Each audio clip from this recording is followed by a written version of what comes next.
Greetings YouTube, Fuzzfinger here, and in today's episode we're going to be going for a new Esper, Zeromus the Condemner. So I hope you enjoy watching, I hope this video helps you. If it does, please support me by hitting the like button, and let's get on with today's episode of the Zodiac Age.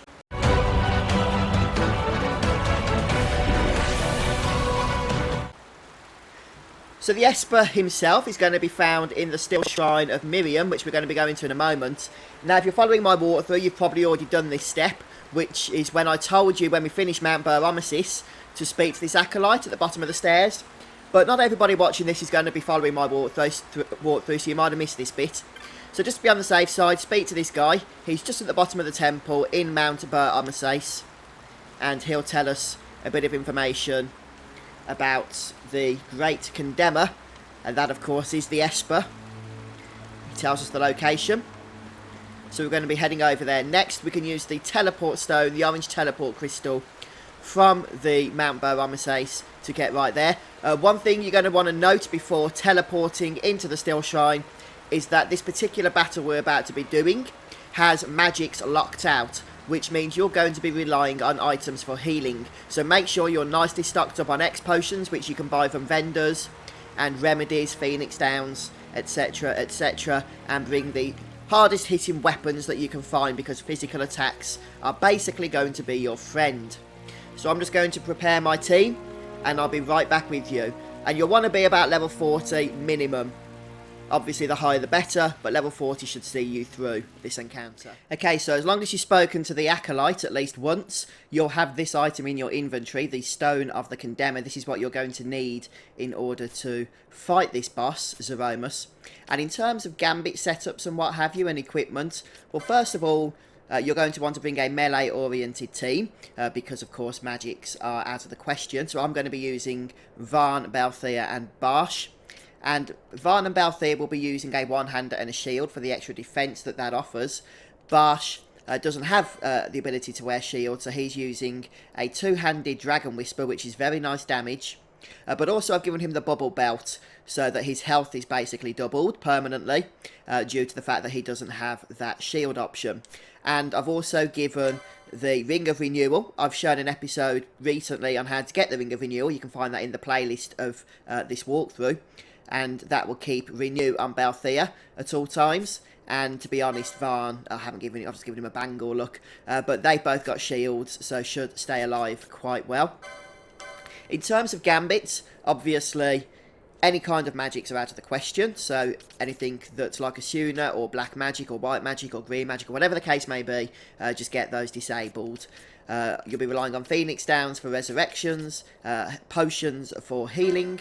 I'll probably just drop that down to 50% so we don't whiz through them too quickly.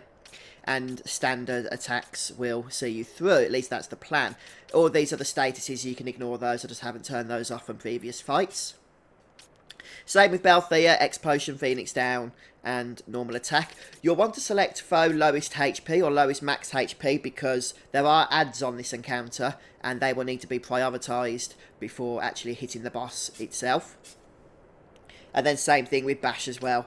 He's going to do emergency healing on health less than 20%, but also can resurrect people as well. So once you've got yourself set up, you'll be heading to the shrine of, the Stilshrine of Miriam, and we're just going to make our way inside at this point. Make sure you save up, of course, should the worst come to the worst, although you do get auto saves in the Zodiac Age, so forgetting to save manually is not always the biggest problem anymore. Right, so we're going to make our way down now to the Waystone.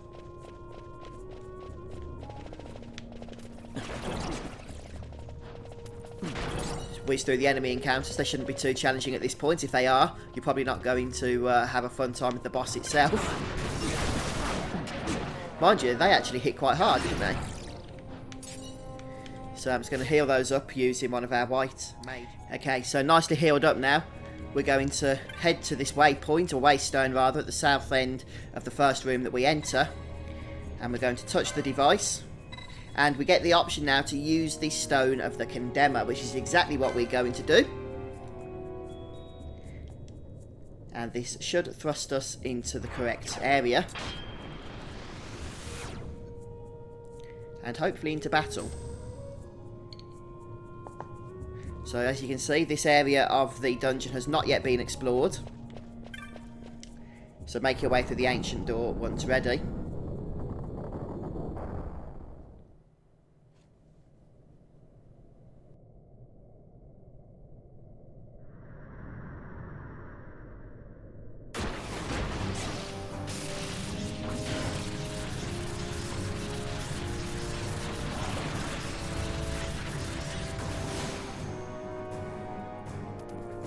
And we're off.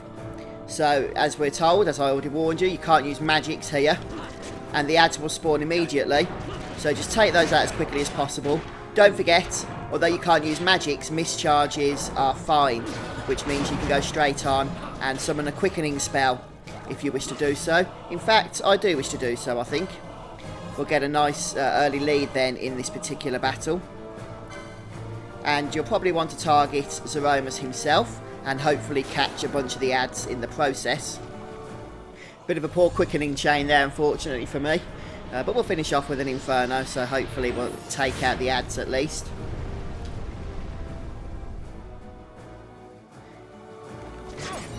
And almost.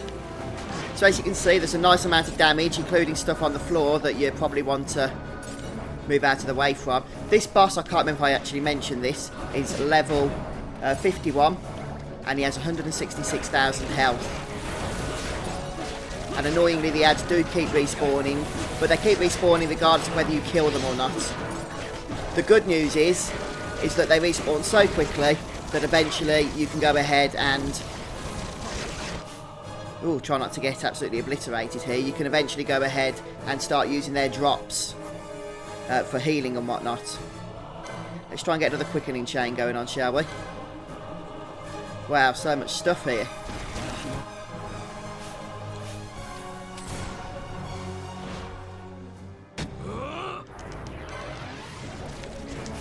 Trying to do this can be a complete pain, actually. So that last one I did wasn't very good, so I'm going to try another chain here. Just to try and get rid of some of these ads, basically. Since they're going to absolutely obliterate us if we're not careful. So I am getting useless chains going off. The good news is that the stuff that these guys drop can replenish your mischarges as well. So that's always a bonus. Hopefully we'll get people resurrected and healed pretty pronto here. The regen ring actually Ring of Renewal has become really useful, I've got to be honest, for Balthea here. Which is nice. Let me just sort out my Gambits to get rid of this poison and slow. So that we can try and crack on with a little bit more oomph. We've got stop, so we'll get rid of that and choose slow. Where's slow gone? I'm not seeing it. There it is. And poison. Obviously it's all got to be items, and only items.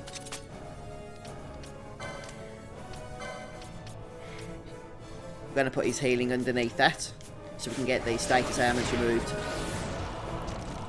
Now, of course, with all this healing, you are going to be struggling to do damage.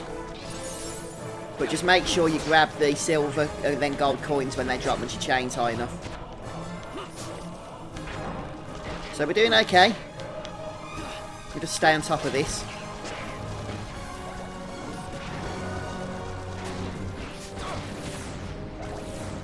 What I am going to briefly do is change max HP to lowest HP.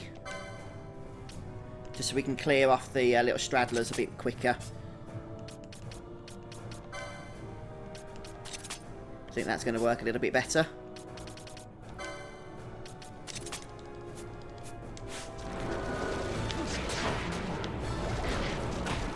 Maybe speed things up a touch.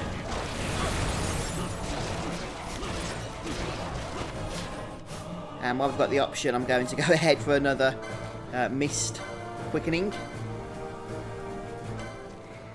I should have mentioned as well, actually I did forget, sorry, that the boss has Protect and Shell, which is really annoying, and Reflect as well, although that's pointless. But the problem is you can't dispel it because of access to no magics. So he does have Protect and Shell up throughout the fight, pretty much. And look at that, we managed to kill many of the ads there, which was a good bonus for us. So let's get some damage in on the boss. You're not going to get a whole lot of damage in on the boss before the ads start spawning again, sadly. But as soon as you can do another mist chain, do it. And you can probably just go ahead and use the mist charges in the actual chain itself in order to try and get a bigger chain going. There's one. So you're not going to get massive chains starting off with unreplenished bars, but you should be able to get enough to give the ads a run for their money at least. So I'm just going to show you this one to give you an example. Well, I say that, probably do rubbish. I am recording this commentary live as I do this fight, not afterwards. In post-production. You do need a bit of luck when you're doing your quickenings. There we go, mischarge.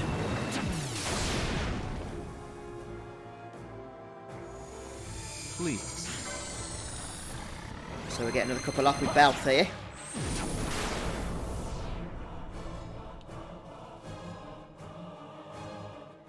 And any more mischarges for us? Yep, I'll take it. Show you how it's done.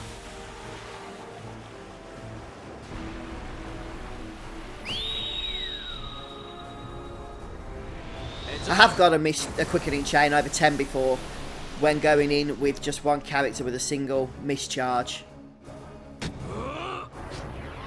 The trick... Oh dear, I messed that up. The trick is always use the mischarge when you have the option. I didn't realise that Varn was going to get 2 in a row then, unfortunately, which killed my time. Normally when you accept a mischarge, you can just spam the button, same button, to kick off the next part of the chain.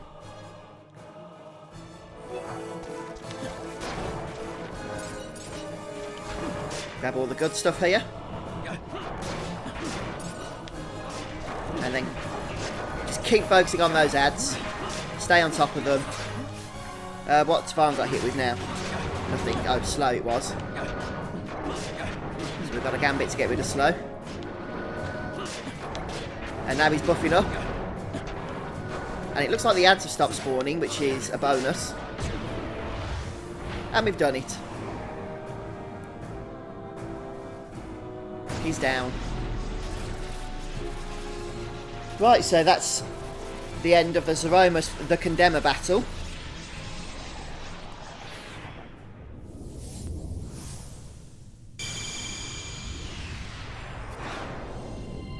And another Esper to add to the collection. Wonderful.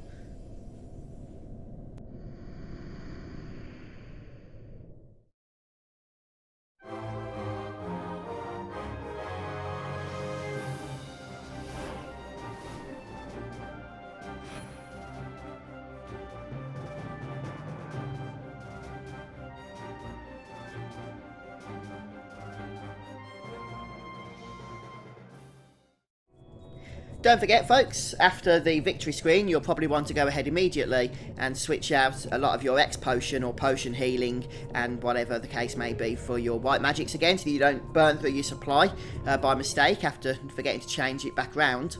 And that actually brings us to the end of today's episode, since we've now added a brand new Esper to our collection, and I look forward to trying that out in battle.